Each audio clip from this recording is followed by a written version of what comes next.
Dans un monde où les taux de fécondité se sont effondrés en raison des maladies sexuellement transmissibles et de la pollution de l'environnement, 14, le gouvernement totalitaire et théonomique de Galad établit le pouvoir dans les anciens États-Unis à la suite d'une guerre civile. La société est organisée par des dirigeants assoiffés de pouvoir ainsi que par un nouveau régime militarisé et hiérarchique de fanatisme religieux et de classe sociale nouvellement créé, dans lequel les femmes sont brutalement assujetties.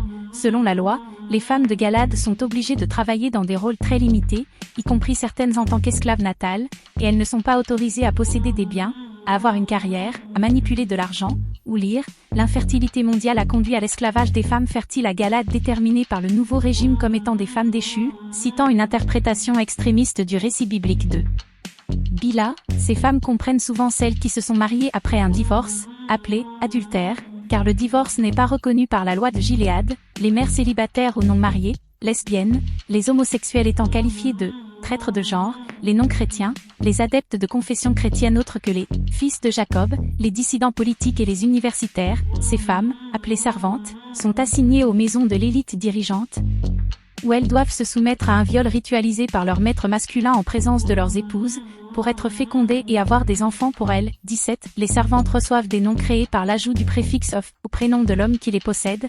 Lorsqu'ils sont transférés, leurs noms sont changés.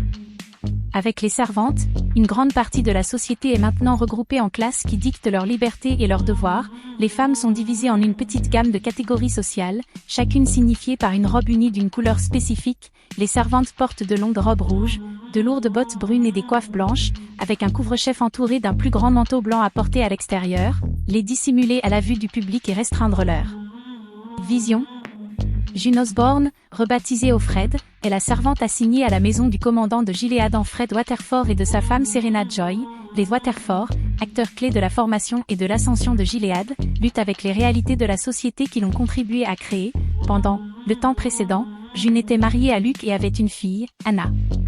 Au début de l'histoire, alors qu'elle tentait de fuir Gilead avec son mari et sa fille, June a été capturée et forcée de devenir une servante à cause de l'adultère qu'elle et son mari ont commis. La fille de June a été emmenée et donnée à une famille de la classe supérieure pour l'élever, et son mari s'est échappé au Canada. À sa version un peu plus sombre,